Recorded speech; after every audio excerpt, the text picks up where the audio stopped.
In Deadlock, there are over 150 items that are available at the Curiosity shop, and some of them are incredibly simple, like Headshot Booster, which just does extra damage when you land a headshot, but others are much more nuanced and complex, like an item, for example, like Hollow Point Ward. In today's video, we're going to touch on a bunch of interactions that you may not have known about certain items and how you can use those interactions in order to win more. Some of the things we'll touch on are going to be anti-heal, damage reduction, as well as resist reduction, often called shred as well, among many others. The first concept that I want to talk about is the concept of out of combat regen. So if you go into the shop, you can search out of combat and you can see which items have out of combat regen. For example, sprint boots, monster rounds, battle vest, and all of these items here all have out of combat regen as a stat.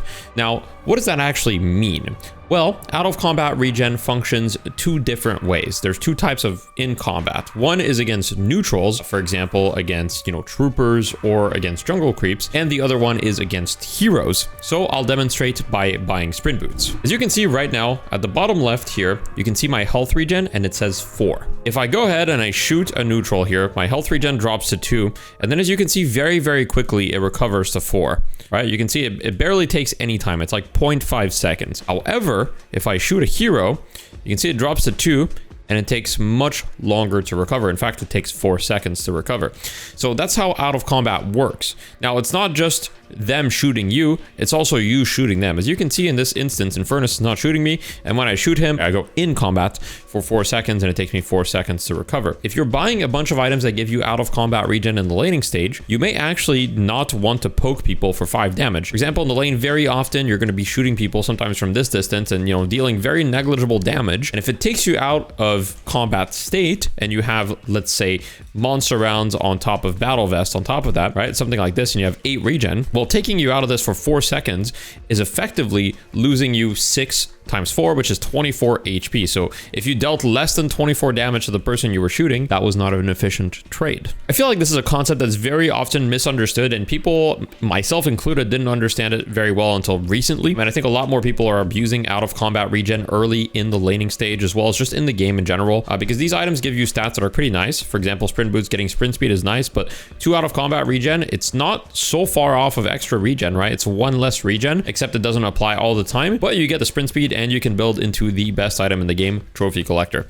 It's not the best item in the game, be careful about buying it, but it did receive a buff in the last patch, so it's definitely a lot better than it was. While I'm recording this video, I'm sitting comfortably on my C7 chair from Flexispot, and I want to say a huge thank you to Flexispot for sponsoring this video. If you guys are in the market for a chair right now, I think that the C7 chair is pretty great, and they've sent me one right here. I'm sitting on it, and let's just say my previous chair was not the best. Here's a picture of what it kind of looked like, and it definitely was not great. It was very used, and my cats had kind of destroyed it.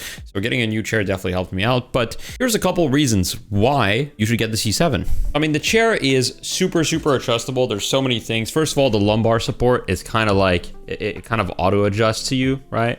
Now ignore my PC in the background. But honestly, my personal favorite part of this is the armrests are super, super adjustable. You guys can probably hear the clicky noise. First of all, I'm kind of fidgeting on them because they're very clicky, right? But you can essentially adjust them in any possible kind of like fashion that you want, right? So you can move them to the side like this. You can move them around. And anyway, I just love them. The backrest can be kind of adjusted up and down. Something as simple as the seat depth can be adjusted as well. Now, the chair also comes with a headrest, which is great and it's adjustable, but I don't personally like headrests, so I personally am not using it right now, which is great. You can remove it. And that's one of the biggest features of this chair. It's just flexible. It matches you whatever position you're in.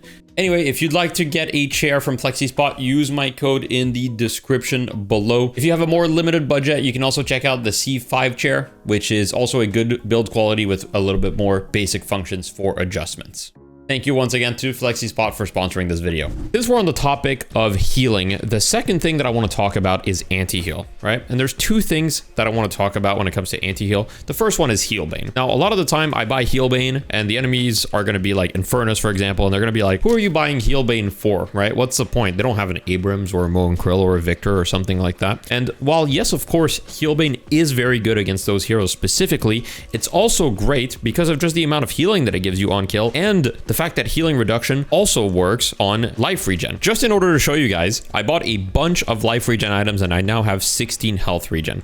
Now I'm gonna get Infernus with Healbane to apply it on me with Afterburn, and you guys are gonna see what happens to my health regen. As you can see, it goes from 16 to 10.4. So a lot of people don't realize that Healbane actually affects not only your base regen, but it also affects healing from other sources, for example, the Healing Trooper, right? So if you have Healbane, the Healing Trooper only heals you for 27 instead of 40. Now this might seem insignificant, but at a high level, these small differences can really add up. And so getting Healbane in the lane against a lot of heroes, especially if they're stacking regen of any kind, can actually be really beneficial. And that's not even including the health on kill that it gives you. Now, a lot of fights in this game that determine the game happen around objectives, for example, mid-boss or the urn or things like that, where you might be able to get multiple kills. The thing about Healbane is that not only is it a decent amount of healing, it's 275 HP, but it's also healing at the time where you need it most, right? It's healing in combat. You get a kill, you instantly heal. Other items like, for example, Radiant Regeneration might give you more healing, like way more healing in a game, but you know, the healing is a little bit more useless, where you're going to get a lot of healing when you're kind of moving around the map and you might not need it as much. That's not to say that Radiant Regeneration is a bad item at all, but just to say that Healbane gives you healing at the time where you need it most, and it also gives you 7 spirit power, and it's a green item, and it reduces their healing for 8 seconds, by the way, which is a really, really long time. With all that said, you don't necessarily need for the other team to have tanky characters or characters that heal a lot to buy Healbane. In my opinion, you should have probably 2 Healbanes on your team every single game if you can help it. Now, as an additional point, most people know this one, but just for the few people out there that might not know it at this point, healing reduction does stack. So for example, let's say the Infernus has toxic bullets. As you can see here, I've just had him buy toxic bullets. If he shoots me with toxic bullets, it's a little bit hard to aim, but let's say he shoots me with toxic bullets. As you can see, I get minus 55% healing, and then the toxic bullets are off, but you get a minus 55% healing. So it stacks diminishingly. So here I have minus 35 and minus 30, and that gives me minus 55. I don't know the exact math, and Yapistism, I believe, has a lot of videos on this, so feel free to check it out in the description. I'll link the Yapistism channel. Just know that having multiple sources of anti-heal is good. It's not like, oh, my team has anti-heal, I shouldn't buy more. It's good. It stacks. It just stacks diminishingly. The next thing I want to touch on is resist shred. So resistance shred, as we talked about, or resist reduction, are any items that are going to reduce your resistances in any ways. For example, it can be backstabber, it can be hollow point ward, it can be bullet resist shredder. And in fact, I've made a list of these items in the form of a warden build, where I have shred items explanation, which is right here. And that's what I'm going to be using to showcasing some of these things. Now, there's a few different concepts that I want to talk about the shred. The first thing to understand about shred is that essentially it is a damage amp. Okay, so let's say the Infernus here has zero resist, which he does right now. If I am to buy some sort of resist reduction, like for example, let's just do bullet resist shredder, right? Without bullet resist shredder, my bullet does 30 damage, and so with bullet resist shredder, it should just do 13% more damage. Okay, so it goes from 30 to 33, which is right around, you know, that 13% mark. The more resistances they have, the less damage you're going to do, but the increase in damage is always going to be the same. So I can highlight this a little bit. For this example, I'm going to get Infernus to buy bullet resilience. As you can see, he has bullet resilience. Now, one headshot to him does 21 damage. Now, if I use my flask and I headshot him, as you can see, it's going from 21 to 24, so I'm still only getting 3 extra damage. So the amount of extra damage that I'm getting is fully linear. It's not affected by the resistances that he has. However, in order to represent this, going from 21 to 24 damage is a much bigger percentage increase than going from from 30 to 33 damage. Now, obviously, these numbers are very, very small. And so let me buy a little bit more weapon items so you can understand. So I went max level and I bought glass cannon so we could have bigger numbers in order to showcase it better. So if I headshot here, 81, I do my flask for bullet resist shredder, all of a sudden we have a 97 damage headshot. So we got 16 extra damage on the headshot, right? Now we're gonna do the same experiment, but with Infernus not having bullet resist. Right now he has bullet resilience. So we're just gonna sell bullet resilience from the Infernus and then do the same experiment. I headshot 116.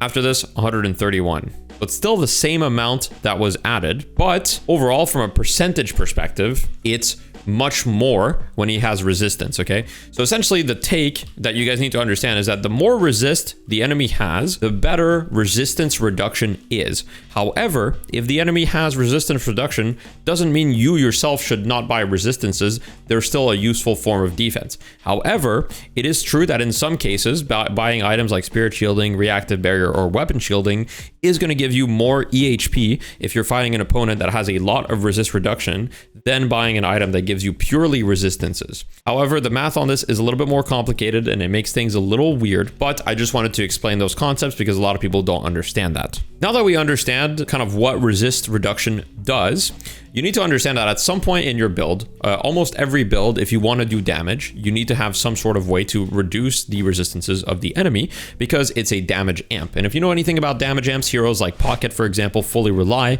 on damage amps, and that's why Pocket does so much damage. Now, this is the full list of reduction items, and since they amplify your damage, some of them work on different sources. For example, the first row works versus heroes only. Some of them are pretty self-explanatory, like Silence Wave, obviously you can't use on hero, you can't use on structures or NPCs. Rusted Barrel, obviously you have to target a hero with it as well. Some of them work versus everything. So for example, they'll work versus structures, they'll work versus NPCs, the jungle, etc.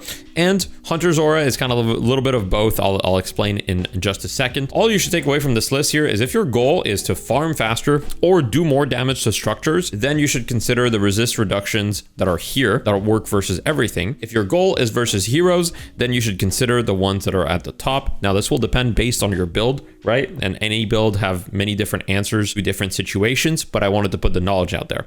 Now, why did I put Hunter's Aura in its own category? Well, it's very simple. If you buy Hunter's Aura, right, and you go near the troopers, near the neutrals, you can see that they have the little sign, so they're affected. However, they're only affected by the -8%. And that is even if there's only one enemy hero nearby. So Hunter's Aura says, if there is only one enemy hero nearby, this effect is tripled. Technically, this is a lie because it's only tripled on the hero, right? So it's going to be tripled on the Infernus, who right now has his resistance reduced by 24%. But on these guys, it's only reduced by 8%. So if you guys were wondering, why do you see Hollow Point so much and Bullet Resist Shredder so much in builds right now? Well, the reason is partly because they work also on buildings. And so when you're pushing a walker, let's say you have Hollow Point Ward and Bullet Resist Shredder, you're going to do way more damage to that structure than you otherwise would have, right? And it can also help you farm way faster. Whereas if you buy something, for example, like Weakening Headshot, which is a little bit less popular right now, that only works on heroes. That doesn't help you farm at all. Even if you headshot the jungle neutrals, it doesn't work on them. I tested it. Now, the last thing I wanted to clarify about resistance reduction is how does it stack with each other? So let's say two people on your team have Hollow Point Ward. Does it stack diminishingly? Does it stack at all? To answer that, if you have two of the same type of item, like two Hollow Point Wards, two Bullet Resist Shredder, they do not stack. So two people on your team having the same type technically can be bad depending on the situation because they don't stack. However, there is one major exception, right? Which is Crippling Headshot. And actually, I'm not 100% sure about Spirit Rend, but there's a few exceptions.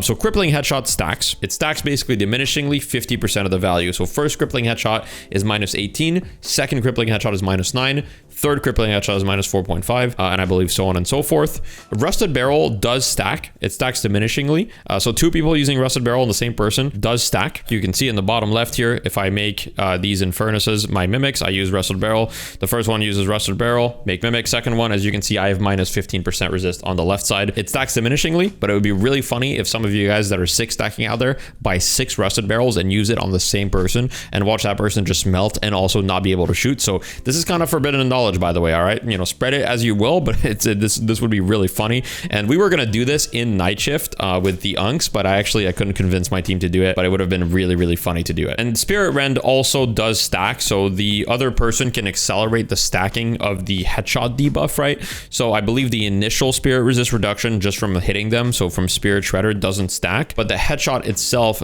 does stack. And funnily enough, Spirit Shredder bullets itself, this part works against neutrals as well, whereas the headshot part doesn't work against neutrals. Other than not stacking with itself, with a few exceptions, the exceptions being Crippling Headshot, Rusted Barrel, and Spirit Rend, I believe. Everything else does not stack with itself, so 2 Silence Wave doesn't work, 2 Spirit Snatch does not work. These definitely do not stack. I can confirm that, although Crushing Fist probably does accelerate the amount of stacks. So if 2 people have Crushing Fist, they can both get stacks faster. So I guess it does stack in that way. And Hunter's Aura definitely unfortunately does not stack. However, multiple sources of resistance essentially stack with each other diminishingly. So the more resist shred you have kind of as a team, the less effective each individual one is to an extent. If you already see your team, for example, has 2 bullet resist shredders, you probably shouldn't buy a third one. That's an example of how you should adapt your itemization. Now, lastly, there's a few items that I wanted to talk about that essentially I think are just largely misunderstood, and it's hard to put them in a simple category. The first offender is escalating exposure. I think the community is a lot better about it nowadays, but there's a really long time where people thought, man, escalating exposure is just crazy. It just amps all of your team's damage. And I just want to clarify, escalating exposure only amps your own spirit damage to this target specifically. It doesn't amp your spirit damage to anybody else. It's only your own spirit damage to the specific target, except for the 8% spirit resist on spirit damage reduction, which is a mouthful to say, but the component, which is Mystic Vulnerability, this amplifies your whole team's damage as far as spirit goes. And since it's a component, it retains that part, but the spirit amp itself does not apply to the rest of your team. Another thing that people tend to forget is Mercurial Magnum actually stays until your next reload. So let's say, for example, you have, let's say you have no reload, right? If I use Mercurial Magnum and I keep shooting, I can keep shooting forever, and my bullets will have the extra Mercurial damage the whole time, right? As long as you don't reload, you maintain this. So if your character can kind of abuse this by not reloading or whatever, or if you have a lot of mag or something, you can really like benefit from this and farm with it essentially the whole time, because you get the full benefit without reloading ever. Another misconception that I see very often is that when it comes to bullet resistance, that bullet resistance doesn't help you against melee. Just so you know, bullet damage and bullet resist both affect melee to an extent. So if you're struggling against melee, buying bullet resist does help you. And if you want to do more melee damage, reducing their bullet resist with, for example, Hunter's Aura also does help you do more damage. So these are effective ways of scaling or defending against melee damage, and I think a lot of people tend to forget that. The last one is a little bit of a fun one. If you have an item like Inhibitor and your hero has some sort of other damage reduction, like for example, hey, on burn you do minus 20% spirit damage, well, these actually stack together additively, meaning that if a Infernus puts you on fire and has Inhibitor, you now do minus 55% spirit damage. And as you guys can see, I'm just gonna apply it real quick on me, but as you can see, my burn is literally doing no damage to this guy. I'm doing 4 damage per tick, so I did 43 damage for a full proc, which is a insane amount of reduction. So yeah, Inhibitor, I think that there's probably another ability in the game. It doesn't come to mind right now, but it stacks additively. I think if you have Silencer as well, I believe is the one that I was thinking about, you get another 25% spirit reduction, which is kind of funny. So just to show you guys kind of what that looks like here, I'll just set myself on fire, and as you can see, now my burn is only doing 3 damage.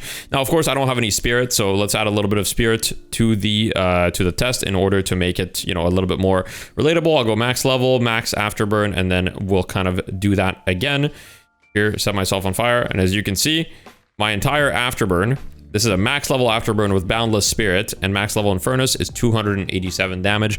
Now, I'm sure that you guys know that generally Infernus does a lot more damage than this. So these kind of like damage reductions, they stack additively. Yeah, definitely consider using these at times. Now, some of these items are a little bit more situational. It can be hard to fit them into builds, but just wanted to inform you guys. I also want to apologize real quick for the lack of videos in the past couple of days. I've been kind of switching editors, and it's been causing me a little bit more trouble than I would have liked, as well as, you know, we're in between patches waiting for the next thing, and I think that that's affecting us all a little bit, especially the content creators that are playing this game every single day for a long time. So for example, I took today off streaming in order to focus on this. I still love the game, and I'm still going to keep making videos. I just need to kind of get back into the rhythm. If there's any item that you feel like I missed, or any funny interaction, or, you know, something that you feel is worth going over, please put it in the comments, because I'm sure people are going to want to talk about a lot of these different interactions, and I'm sure that there's tons of things that I missed, because there's so much in Deadlock, and it's almost impossible to know all of it. Thank you guys so much for watching. Thank you for your support, and I hope you have a wonderful day.